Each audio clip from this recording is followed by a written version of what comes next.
BSc presence option સ્ટ્રીટમાં આપ સૌનું સ્વાગત છે દર્શક મિત્રો. હું યોમિક આપની સાથે અને આપણા ખાસ કરીને જે ગેસ્ટ પણ આજે જોડાયેલા છે નિર્વાણિસ રિસર્ચથી વરુણ જોશી. તો આપણે એમનું પણ સ્વાગત કરીએ. વરુણ સર, સૌથી પહેલાં તો સ્વાગત છે આપનું. માર્કેટમાં તમે જુઓ તો આજે કહેવાય ને તેજી તો છે, પરંતુ ગઈકાલની જેમ ઉપલા સ્તરેથી પ્રોફિટ બુકિંગ પણ છે. તો પ્રશ્ન છે કે આગળ હવે શું કરું? તો પહેલાં ઇન્ડેક્સ ઉપર વ્યૂ લઈ લઈએ. સેન્સેક્સ સર તમે કઈ રીતે જોઈ રહ્યા છો? અત્યારે તમે જુઓ તો 76,500 ઉપર ઓલમોસ્ટ 200 અંકની તેજી છે, પરંતુ આજે હાઈ બન્યા તમે જો 76,676ના, એટલે 76,500 તમે જો ગઈકાલે સ્ટોક્સ અહીંયા આજુબાજુ અડલ આવી હતું અને આજે પણ ક્યાંક ને ક્યાંક થોડુંક ત્યાં કહેવાય ને થાક ખાઈ રહ્યો છે. પ્રશ્ન એ છે કે હવે આગળ શું રણનીતિ અપનાવી, કયા ઇમ્પોર્ટન્ટ લેવલ ધ્યાન પર રાખીશું સર? જી, જે રીતે આપણે નિફ્ટીની વાત કરી હતી, સેન્સેક્સમાં પણ આપણે જોઈશું તો એક્ઝેક્ટલી રેઝિસ્ટન્સ પાસે છે 76,500ની આસપાસ. જો 76,500ની ઉપર આપણને ક્લોઝિંગ થવામાં સફળ મળે છે, 78,000 સુધીના લેવલ પોસિબલ છે. પણ આ જ રીતે જે રીતે આપણે જોઈએ છે કારોબાર, તો 73,300ની આસપાસના આપણે ઝોન જોયા, ત્યાંથી 74,500 1000 પોઈન્ટની રેલી હતી, એક બ્રેકઆઉટ મળ્યું. ગઈકાલના સત્રમાં જોઈશું તો એક સારો ગેપઅપ આપણને જોવા મળ્યું 76,000ની ઉપર. હવે એક કન્સોલિડેશન કરી રહ્યું છે. જો આ કન્સોલિડેશન અહીંયા યથાવત રહે છે અને જે ગેપ જે આપણને ક્રિએટ થઈ છે 76,000 સુધીની, એ ગેપ જો અહીંયા હોલ્ડ કરે છે ઇન્ડાઇસિસ, તો બિલકુલ અહીંયા એક બ્રેકઆઉટનું કન્ફર્મેશન મળી શકે છે. હાલ ફિલહાલ 52 EMAની આસપાસ અત્યારે કન્સોલિડેટ કર્યું, જેથી કરીને આપણને એક મોમેન્ટમ જોવા નથી મળી રહ્યો. પણ જો અહીંયા કન્સોલિડેટ થાય છે તો આ ઇન્ડાઇસિસમાં એક બ્રેકઆઉટ પોસિબલ છે. આપણે એક સ્ટોપ લોસ મેન્ટેન કરવો જોઈએ 76,140ની આસપાસનો. ત્યાં અગર સ્ટોપ લોસ થાય છે તો આપણે અહીંયા તેજીમાંથી નીકળી જાય, બાકી તો આપણે એકંદરે અહીંયા બાય ઓન ડીપ કરી શકાય છે. 76,500ની ઉપર આપણને બ્રેકઆઉટ આપે છે તો આપણને વન વે રેલી કદાચ જોવા મળી શકે છે. 77,500 અને 78,000 લેવલ પોસિબલ છે. તો આ રીતે એક વ્યૂ બનતો જોવા મળે છે, જેને આપણે ધ્યાન પર રાખીશું. પરંતુ આજના દિવસે તમે જુઓ સ્ટોક સ્પેસિફિક મોમેન્ટમ તો બહુ સરસ છે, પરંતુ એક સ્ટોક્સ અહીંયા સૌ કોઈનું ધ્યાન ખેંચી રહ્યો છે, નામ છે સુઝલોન. સુઝલોનમાં તમે જુઓ આજે જબરદસ્ત 6.5% તેજી જોવા મળી છે. 59 રૂપીસને ઉપર તમે જુઓ સ્ટોક્સમાં મોમેન્ટમ છે. સર તમે જુઓ તો આજે બહુ જબરદસ્ત તેજી પણ જોવા મળી છે અને તમે જુઓ ને ઇમ્પોર્ટન્ટ રેઝિસ્ટન્સની નજીક ફરીથી આવી ગયો છે. લાગે છે કે આ ફેરી 60ની ઉપર સફળતા મળશે અને 70 તરફની મોમેન્ટમ જોવા મળે. સર બીએસસી ઉપર અત્યારે હું નજર કરી રહ્યો છું તો આપણને ભાવ જોવા મળે છે ઓલમોસ્ટ 59 રૂપિયા છે. શું વ્યૂ ધરાવવું જોઈએ? લાગે છે કે ફ્યુચર્સમાં પણ લોંગ કરવો કરે સર સુઝલોન? જી બિલકુલ. યોમિક જબ જોશું તો હવે જોશું તો રિસ્ક રિવોર્ડ થોડો અત્યારે ફેવરેબલ નથી, પણ જ્યારે 52-54ની આસપાસનું બ્રેકઆઉટ હતું અર્નિંગ્સ બાદ આપણે આઈ થિંક એફએનએ શોમાં જ મળ્યા હતા અને જ્યારે આપણે વાત કરી હતી 50.50 એક સ્ટોપ લોસ થઈ સુઝલોનમાં બાઇંગની સલાહ આપી હતી. આપ જોશો તો ચાર્ટ વાઇઝ આપ જોશો એક કરેક્શન પૂરું કર્યું છે. કરીબન 80ના ઝોનથી સ્ટોક કરીબન 33 સુધીના લેવલ્સ બન્યા હતા. ત્યારબાદ સ્ટોકે 52 EMA મંથલીના ત્યાંથી એક બ્રેકઆઉટ મળ્યું છે. 200 SMA કરીબન 53.50 હતી મંથલી ચાર્ટ પર. ત્યાં લાસ્ટ મંથની કેન્ડલ આપણે એપ્રિલ મંથની કેન્ડલ જોઈએ તો 40%ની આસપાસનો જે ટેક્સ્ટ બુક આપ જોશો, બીજી એક કેન્ડલ 2%ની આસપાસ મંથ ઓફ મેમાં આપણે બની હતી અને હવે એક જે હાઈ છે લાસ્ટ મંથની કેન્ડલની એ અત્યારે ક્રોસઓવર કરી રહ્યો છે. ડેલી ચાર્ટ્સ પર આપ જોશો તો 61-62ની આસપાસ એક નાનકડું રેઝિસ્ટન્સ છે. એને જો ક્રોસ કરે છે ક્લોઝિંગ બેસિસ પર 70 સુધીના ટાર્ગેટ પોસિબલ છે.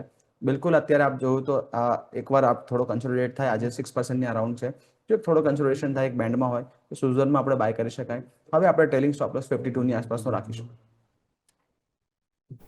તો આ રીતે એક વ્યૂ બનતો જોવા છે. 52નું આગળ ટ્રેલિંગ સ્ટોપ લોસ રાખીશું અને અહીંયા આપણને હજુ પણ જેમની પાસે હોલ્ડ કરવાની સલાહ મળી છે, મોમેન્ટમ પોઝિટિવ સાઈડ આપણને જોવા મળી શકે છે. નવી ખરીદી માટે થોડું ઘટાડો આવે તો આપણે અહીંથી ધ્યાન રાખીશું. આવો દર્શક મિત્રો, નેક્સ્ટ વાત કરીએ તો જે રીતે આજે મોમેન્ટમ તમે જોવા મળ્યું છે, એક કેન્સ ટેકનોલોજી એવું ચાર્ટ નજર કરો તો એમાં પણ સર મોમેન્ટમ આજે સારું જોવા મળ્યું છે. કેન્સ ટેકનોલોજી અત્યારે જો નજર કરીએ તો આપણને બીએસસી ઉપર ભાવ જોવા મળી રહ્યો છે 3.5%ની તેજી, 3,192 રૂપિયા ઉપર આપણને જોવા મળે છે. અહીંયા સર લાગે છે કે આજે સ્ટોક્સમાં જે કેટલાય ટાઈમ બાદ 10 ડેમાં ઉપર મોમેન્ટમ જોવા મળ્યું છે, ક્રોસઓવર જોવા મળ્યું છે, તો શું અહીંયા લોંગ કરવું હોય તો કરે આજની તેજી બાદ સર? જી, એકંદરે યોમિક જે જોશું તો સ્ટોક એક ડાઉન ટ્રેન્ડમાં છે. મંથલી, વીકલી અને ડેલી ત્રણે ટાઈમ ફ્રેમ પર એક નેગેટિવ સ્ટ્રક્ચર બનાવી રહ્યો છે. 3,000ની આસપાસ આપ જોશો તો વારંવાર સપોર્ટ લેવાની કોશિશ કરી છે, એક સાયકોલોજીકલ લેવલ છે. હાલ ફિલહાલ હજુ પણ આપ જોશો તો 3500ની ઉપર જો ક્લોઝિંગ નથી મળતું ત્યાં સુધી આ સ્ટોકમાં એકંદરે આપ ઉછાળે વેચવાલી જોવા મળશે. ઓવરસોલ્ડ ઝોનમાં હોવાને કારણે અહીંયાથી એક આપણને ડેડકેટ બાઉન્સ મળી રહ્યો છે. જો એક ટ્રેડિંગ બેટ્સ તરીકે લેતા હોય તો બિલકુલ આપણે અહીંયા 3,000ના સ્ટોપ લોસથી આપણે હોલ્ડ કરી શકાય પોઝિશન. 3450-3500 સુધીના ટાર્ગેટ છે. પણ જો પોર્ટફોલિયોમાં સામેલ કરવો હોય તો લોંગ ટર્મ બેટ લેવી હોય તો 3500 પર આપણને ક્લોઝ મળે ત્યારબાદ આ સ્ટોકમાં આપણે નવી કોઈ મોમેન્ટમ અથવા તેજી બનતી જોવા મળશે. તો આ રીતે એક વ્યૂ બનતો જોવા મળી રહ્યો છે. એ થોડું વેઇટ એન્ડ વોચ કરી લઈએ નવી તેજી માટે. હજુ નેક્સ્ટ કાઉન્ટર વાત કરીએ તો નેશનલ એલ્યુમિનિયમ, કારણ કે મેટલ સ્ટોક્સમાં તમે જો આજે ફરી આપણને કહેવાય પ્રોફિટ બુકિંગ જોવા મળ્યું છે. પરંતુ અહીંયા પ્રોબ્લેમ એ છે કે હવે ઇન્ટરનેશનલ માર્કેટમાં તમે જો જે રીતે હવે એલ્યુમિનિયમના પ્રાઇસમાં ઘટાડો જોવા મળી રહ્યો છે અને એ બાદ જો તમે નજર કરો તો આજે સ્ટોક્સ આપણને ઘટાડો જોવા મળે છે. નેશનલ એલ્યુમિનિયમ 300 ને તમે જો અત્યારે 62 રૂપિયા ઉપર ઓલમોસ્ટ 5.5% ઘટાડો દિવસના લો ઉપર સ્ટોક્સ આવી ગયો છે. અહીંયા તમે જુઓ તો માત્ર આજે નહીં છેલ્લા એક મહિનામાં તમે જુઓ ને તો આપણને જોવા મળશે 9.5% નેગેટિવ રિટર્ન જોવા મળી રહ્યું છે.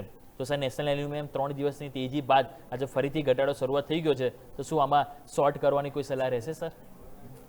જે અત્યારે આપ જોશો તો ડેલી ચાર્ટ્સ પર એક ઓવરસોલ્ડ ઝોનમાં બિલકુલ છે, પણ જ્યારે નેશનલ એલ્યુમિનિયમ આપણે જોઈશું ચાર્ટને આપણે સ્ટડી કરીએ ક્લોઝલી તો ક્લાસિકલ ડબલ ટોપની બોટમ બની છે આ ડેલી ચાર્ટ્સ પર.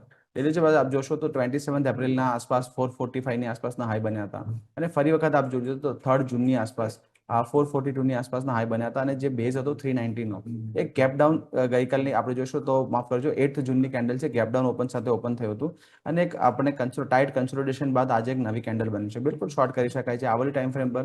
જો અહીંયાથી કોઈ બાઉન્સ આવે છે 370-75ની અરાઉન્ડ તો બિલકુલ એક શોર્ટ કરી શકાય છે. 390ના સ્ટોપ લોસથી 200 SMA જે છે ડેલીની 336 એ ટેસ્ટ કરવા સ્ટોક જઈ શકે છે અને ત્યાં એક બીજો એક મેજર સપોર્ટ છે. તો અહીંયાથી એક સારી એવી ડાઉનસાઇડ હજુ પણ પોસિબલ છે. બિલકુલ અહીંયા શોર્ટનો આપણે કોલ લઈ શકીએ, ઉછાળે વેચવાલી કરી શકાય.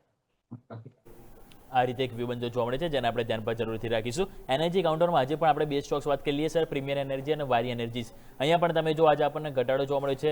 ગઈકાલે મામૂલી તેજીની રિકવરી હોપ થોડી જાગી હતી, પરંતુ આજે તમે જો ફરીથી ફર્ધર કહેવાય કે લોઅર લો ફોર્મેશન છેલ્લા 5 દિવસથી પ્રીમિયર એનર્જીમાં પણ જોવા મળી રહ્યા છે. અહીંયા તમે જુઓ તો ઘટાડો આજે જે 1%થી પણ વધારે બંને કાઉન્ટરમાં જોવા મળ્યો છે. તો અહીંયા સર શું આગળના દિવસોમાં લાગે છે કે આ કન્ટિન્યુટી હજુ પણ આપણને ઘટાડો જોવા મળી શકે સર? જો આપણે ચાર્ટ કમ્પેર કરીએ યોમિક છે તો પ્રીમિયર એનર્જી વારીથી થોડો ડિફરન્ટ છે. પ્રીમિયર એનર્જીમાં જોશો તો એક અપટ્રેન્ડ અત્યારે હજુ પણ યથાવત છે. 1100-1150 લેવલ આપણને જોવા મળે, ત્યાંથી એક કરેક્શન જોવા મળ્યું છે. હાલ ફિલહાલ આવલીના 200 SMA પર આ કરેક્શન અહીંયા એન્ડ થયું છે.